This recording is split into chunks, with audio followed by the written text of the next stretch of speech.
A dismissal of claims that thousands were brought in to vote in Dominica's elections. And in sport, West Indies under-19s lose to England in Game 2 of the Tri-Nations Series. I'm Ricardo Robertson. This is Caribbean in 10 for Tuesday, December 10th, 2019. I'll be back with the details after the break. Charlie, there's people that have lived here in Wahiawa all their life. They cross the bridge every day. They have no clue that there's a lake here, much less how great the fishing is. That blows my mind away. Being able to have the opportunity to go saltwater fishing, that's a given, and then go freshwater fishing for peacock bass, which is a unique species of fish. Gotta tell you, that's pretty cool. Oh my, there you go. Whoa, there you go. Advancing our development agenda through innovation, industry, and investment. That was the theme for the Tobago Economic and Business Outlook Conference 2019. This year's conference examined solutions for some of Tobago's most pressing economic challenges and provided an update on the island's development agenda. We chose this theme because we firmly believe that innovation, investment, and industry are integral to advancing our island's development.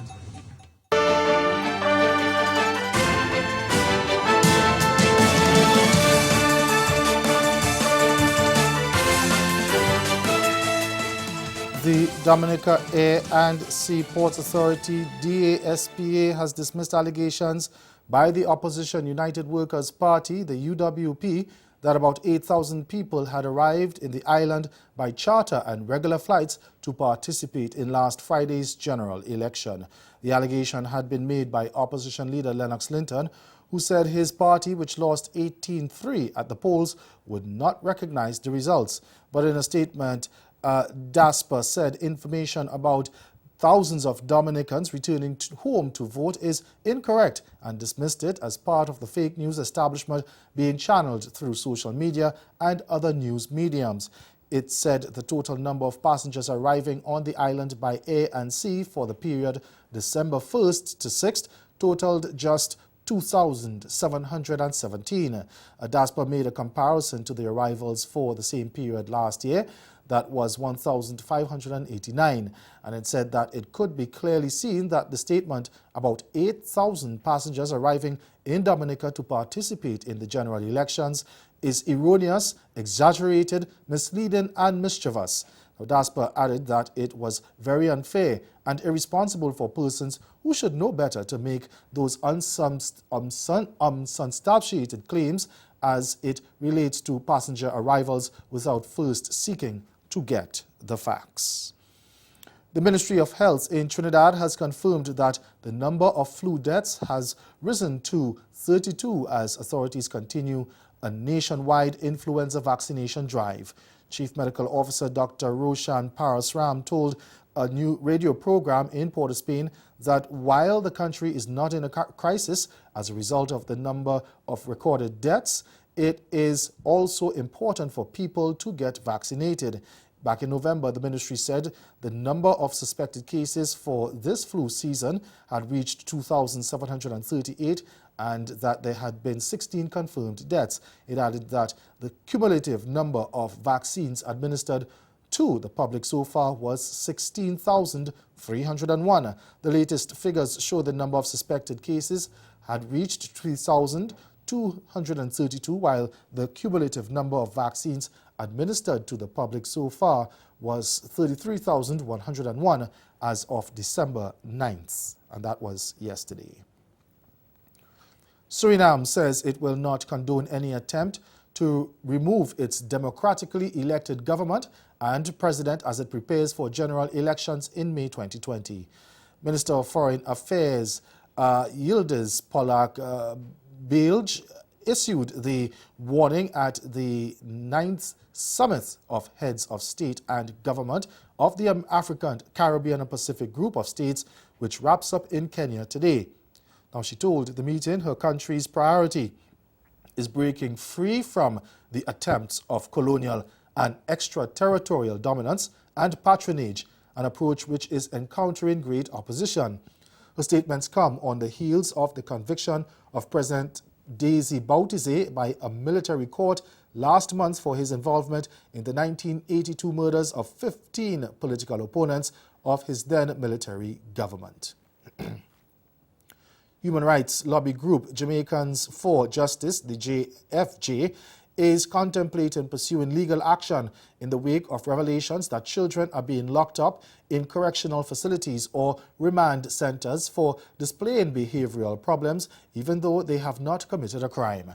JFJ's executive director Roger Malcolm says every effort will be made to ensure the rights of these children are upheld.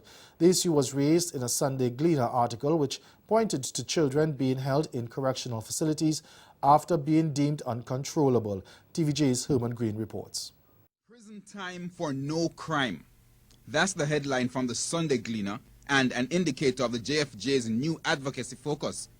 At a press briefing on Monday, the lobby group highlighted that new cases of children being committed to the custody of the Department of Correctional Services for the non-criminal offense of uncontrollable behavior has warranted the renewed concern. JFJ Executive Director Roger Malcolm noted that in criminal cases, including murder cases, the accused is allowed to enter a plea, have legal counsel, and offer evidence in his or her defense. And only after that process is completed are we able to send criminals to jail. When it comes to children under Section 24, we have been aware of girls who have come before the court in the morning and been sentenced to a 3-year sentence at a correctional center by the afternoon, with little or no ability to even speak. JFJ attorney Monique Long says based on investigations, there is concern for the hundreds of children who remain locked away despite having committed no criminal offense. For the girls we have come in contact with and for all the children who are currently incarcerated on this basis, it's very clear that there is a breach to their human rights.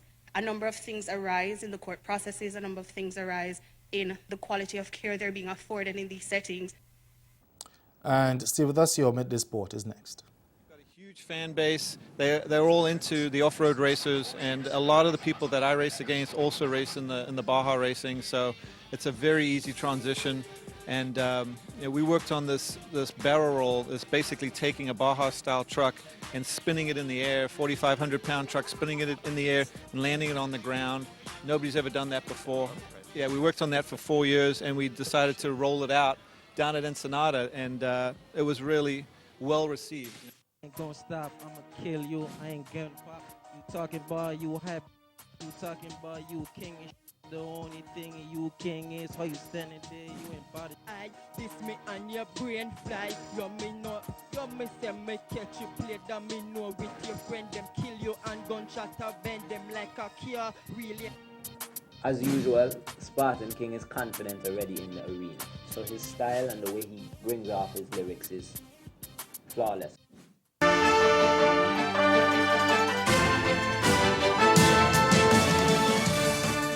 A batting meltdown saw West Indies under-19 squander a golden opportunity for their second win of the Tri-Nation Series when they slumped to a 29-run defeat to England under-19s on Sunday.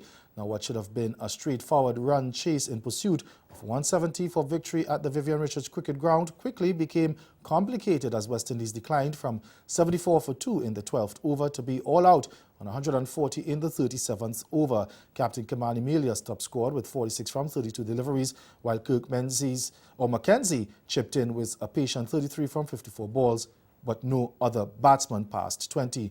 New ball seamer George Balderson was the chief destroyer, claiming 4 for 47, while fellow pacer Casey Aldridge was among the wickets, again with 3 for 32. That's Caribbean in 10. Join us again at 6:30 for Caribbean Newsline. Good afternoon.